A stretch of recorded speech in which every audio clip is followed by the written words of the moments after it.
Assalamualaikum warahmatullahi wabarakatuh. Waalaikumsalam. Alhamdulillah rabbil alamin wa bihi nasta'in wa ala umuri dunya waddin wassalatu wassalamu ala asyrofil anbiya'i wal mursalin wa ala alihi washabihi ajma'in. Pertama-tama mari kita panjatkan puja dan syukur kehadirat Allah Subhanahu wa taala yang telah berikan karunia-Nya, terutama nikmat sehat wal afiat, sehingga kita dapat belajar pada siang hari ini tanpa halangan suatu apapun. Kedua, sholawat serta salam tetap kita junjungan kepada baginda kita Nabi Agung Nabi Muhammad Sallallahu Alaihi Wasallam yang kita nantikan syafaatnya nanti di yaumil akhir. Ya, langsung saja. Kemarin kita sudah belajar tentang taubat, pengertian taubat, hakikat taubat, dan bagaimana taubat bagi mukmin dan mukminatnya. Ada yang masih ingat pengertian taubat? Ya, silakan. Ya, betul. Sekarang kita akan belajar tentang syarat-syarat taubat, terus kedudukan taubat, keutamaan taubat, serta cara bertaubat. Namun sebelum lanjut ke materi, saya akan absen terlebih dahulu ya. Pertama, Hafizah Siti Fajrina, Cahaya Inti Mukib, ya. Sinar Ar-Rasyid, ya.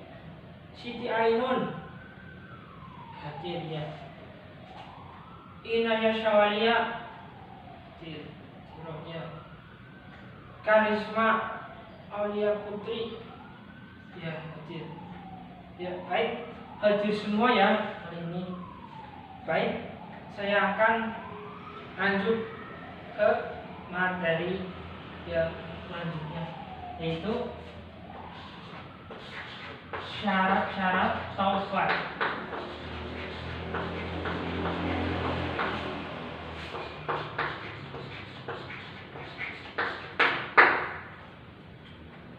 Ada yang tahu syarat-syarat taubat apa aja?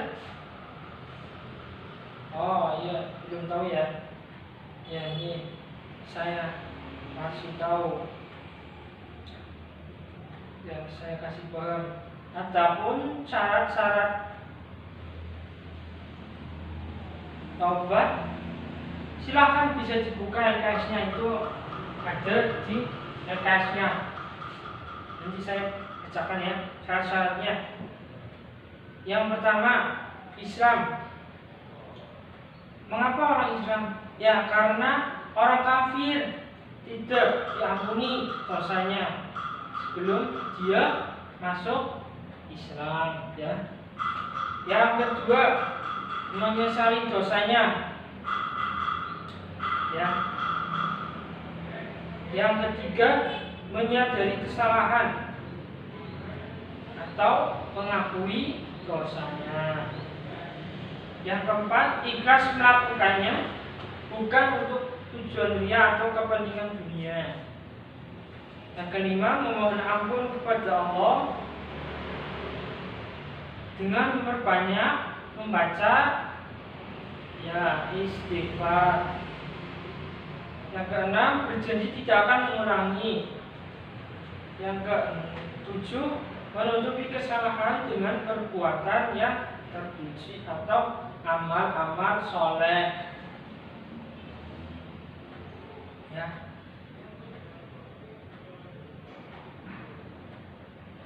Dan kapan taubat itu dilakukan? Yaitu ketika kita masih bisa bernafas, sampai nafas kita sudah ditenggorokan, ya. Yang selanjutnya memperbanyak istighfar, dan jika perbuatan dosanya itu ada hubungannya dengan orang lain, maka syarat tersebut ditambah dengan syarat yang lain, yaitu harus menyatakan bebas dari hak kawan yang dirugikan, ya. Itu syarat-syarat taubat.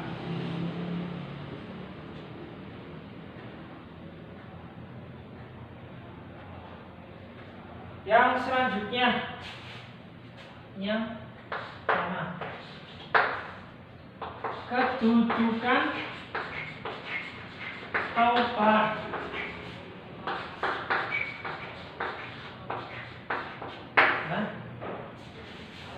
Kedua, kedudukan taubat.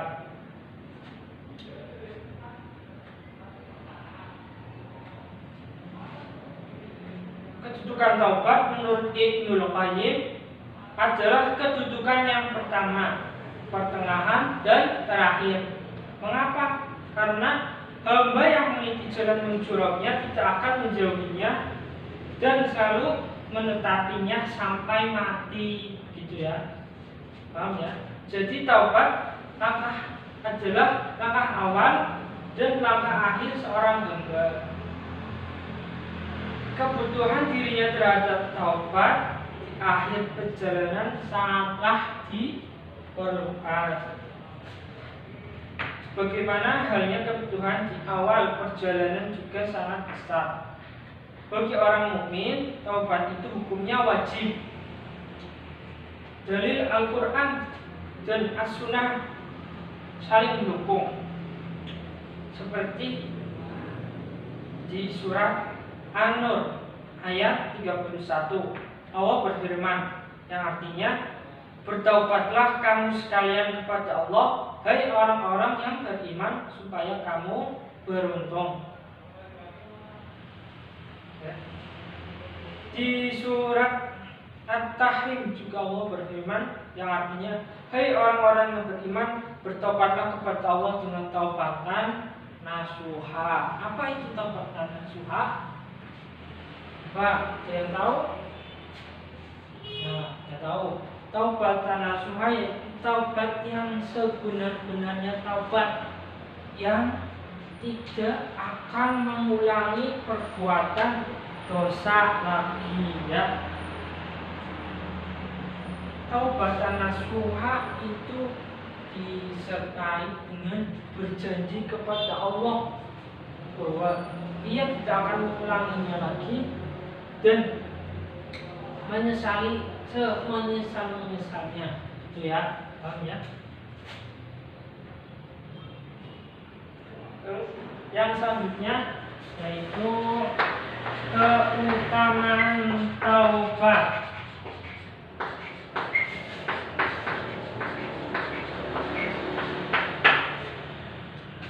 Keutamaan taubat. Ya. Coba, ada yang tahu nggak keutamaan taubat? Ya, saya kasih paham ya. Orang yang benar-benar bahagia adalah orang yang bertaubat, ya. Sebagaimana sahabat yang dekat dengan perjalanan menuju Allah fisabilillah, ya. Taubat, nih, beberapa keutamaan taubat. Yang pertama, taubat adalah sebab untuk meraih ridho Allah, ya. Sesungguhnya orang-orang yang bertaubat dan menyukai, dan Allah itu menyukai orang-orang yang mensucikan diri. Kenapa? Ya, karena Allah menyukai orang-orang yang bertaubat. Orang-orang yang bertaubat itu sama dengan orang yang mensucikan diri. Yang kedua, taubat merupakan sebab keberuntungan. Sesuai dengan firman Allah dalam surat An-Nur ayat 31 tadi, dan bertobatlah kamu sekalian kepada Allah, hai orang-orang yang beriman, supaya kamu beruntung. Yang ketiga, taubat merupakan sebab-sebab diterimanya amal-amal manusia, ya, sesuai dengan Quran surat Al-Furqan ayat 71, yang artinya, dan orang-orang yang bertaubat dan mengerjakan amal soleh, maka sesungguhnya dia bertaubat kepada Allah dengan taubat yang sebenar-benarnya. Nah, lanjut. Taubat merupakan sebab masuk surga dan keselamatan dari neraka. Taubat adalah sebab mendapatkan ampunan dan rahmat dari Allah Subhanahu wa Ta'ala. Taubat merupakan sebab berbagai kejelekan diganti dengan berbagai kebaikan. Taubat menjadi sebab untuk meraih segala macam kebaikan. Menjadikan sebab hati menjadi bersinar dan bercahaya. Karena taubat itu bisa menjadi obat yang mujarab bagi orang-orang yang sedang sakit, ya. Contohnya, kita sedang sakit, kepala kita sakit, pusing, ya. Itu maka segeralah itu orang yang sakit itu bertaubat. Mungkin karena banyak dosa, jadi pikirannya jadi kepalanya jadi pusing, ya. Maka bertaubat, mengingat dosa-dosanya, menyesali dan berjanji akan tidak akan mengulanginya, serta berzikir, membaca Al-Quran itu, ya.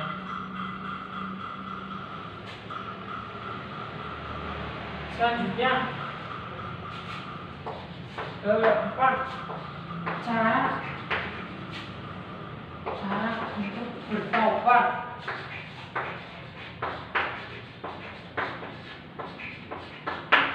Ya.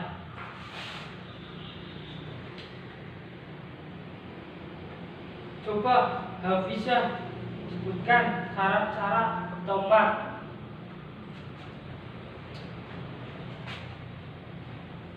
Ya, betul. Apalagi?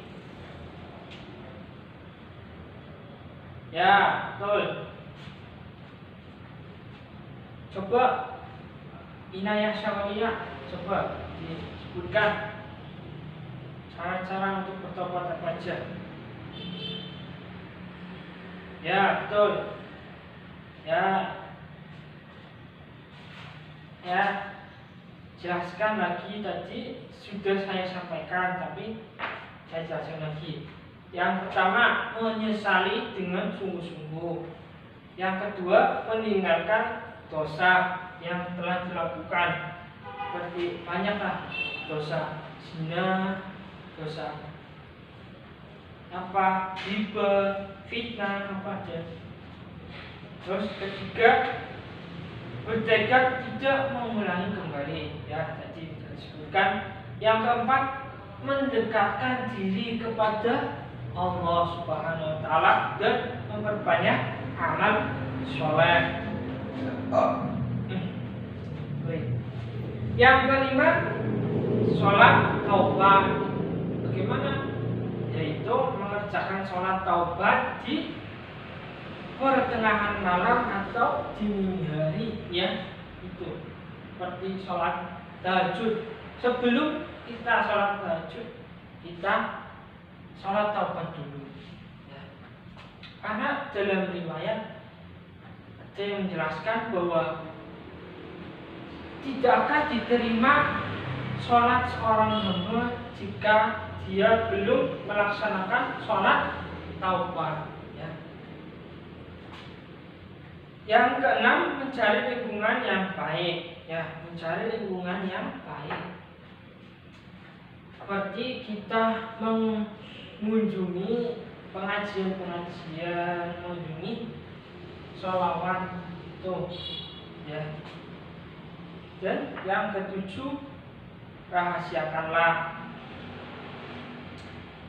Jadi rahasiakanlah ya. Jadi tidak ada yang boleh tahu kecuali kita dengan Allah. Ya. Baik.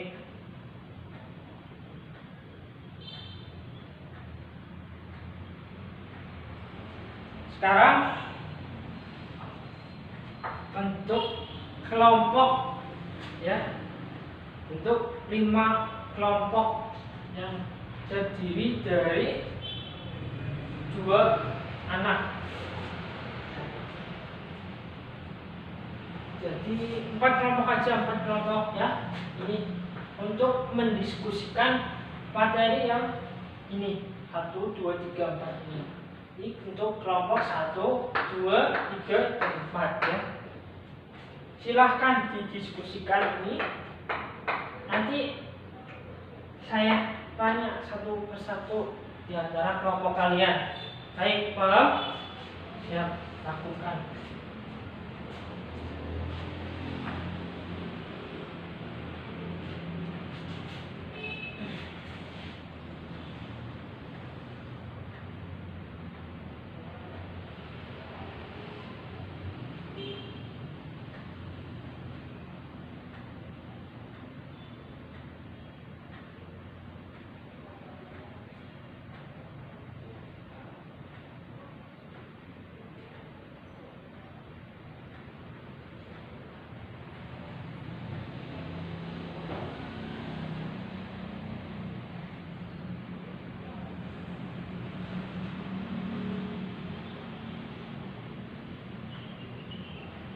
Ya, saya kasih waktu jadi berapa menit?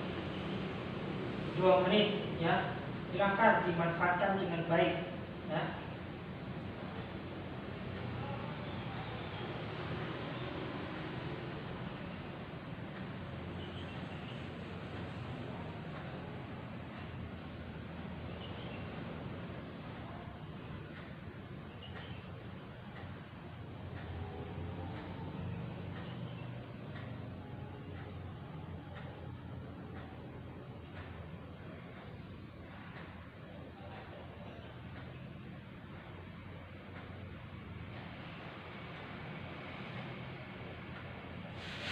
Ya, waktunya sudah habis.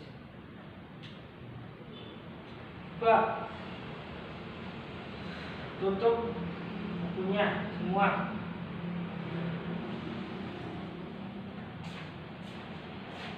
Saya akan bertanya kepada kelompok 1. Coba sebutkan satu saja syarat taubat.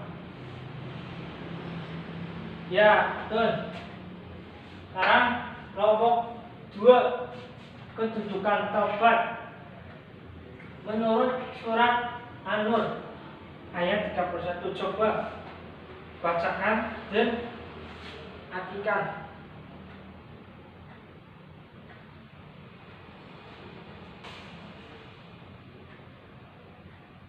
Ya, terus yang kelompok 3. Nah ini ya. Coba sebutkan satu saja keutamaan taubat. Apa jadi? Ya. Betul, ya, bagus. Yang keempat, cara-cara bertobat. Silakan kelompok 4. Sebutkan cara-cara bertobat.